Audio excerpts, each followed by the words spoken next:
Here we'll quickly take a look at a condition known as Huntington's disease. And this is a disease in which, in genetics, trinucleotide expansion is a big deal. It's an inherited autosomal dominant disease. With Huntington, the particular gene is called Huntington. The ton becomes a tin, or should I say, the ton is affected by the tin.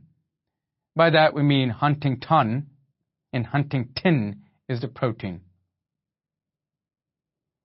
When do you find this? Well, perhaps 4th or 5th decade, but it all depends, right? And by that I mean my father, well, not my father, but in general. Well, actually, we don't know. My father died of very interesting causes.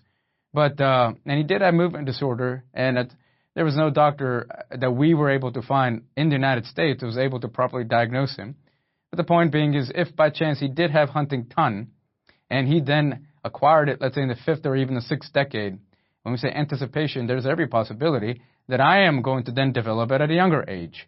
Ever so often, I don't know if you've noticed, but I do actually watch my hands and to see as to whether or not I have tremors. I know there's something genetic going on. It's interesting.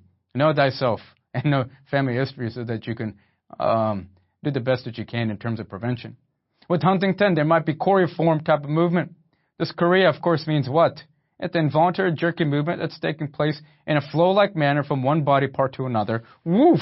I am flowing. You see this? This is a choreiform type of movement. Personal behavioral changes are something that you would find initially in your patient. I would have to say for myself that I do have mood disorders, but I'm not so sure if that has anything to do with anything. Progressive dementia is also a component. May develop Parkinsonism with bradykinesia and rigidity later. Remember, this is all related. My goodness, you're down in the basal ganglion, aren't you?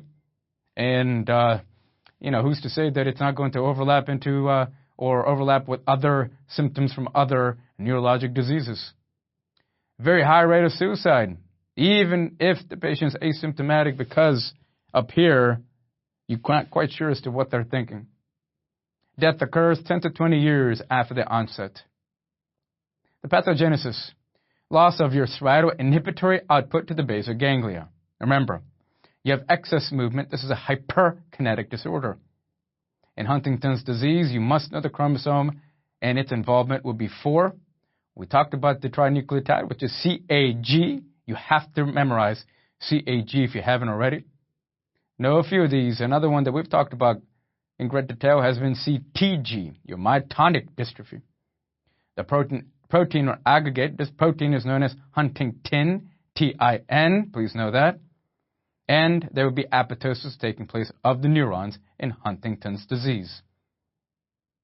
Gross examination of your brain with Huntington is that there will be atrophy taking place. So there is going to be a small brain, but really, you're going to be focusing upon atrophy taking place down subcortical in the basal ganglia, including the caudate nucleus and the putamen. It results in what's known as a boxcar ventricle in the coronal MRI. So if you do a coronal MRI, think about that. And then you have an appearance of what's known as a boxcar type of appearance. Why? Because the basal ganglia is undergoing atrophy. Microscopically, you can expect there to be severe loss of your striatal neurons. Management. Symptomatic only, because many times it's difficult to identify your patient with Huntington. Chorea, here remember, this is excess movement, so therefore you're thinking about neuroleptics, dopamine antagonist. If it's dementia, not quite sure it's exactly as to what to use. We haven't found anything too effective. And if it's psychologic, then for the most part, poorly responsive to many type of treatment, including cognitive therapy.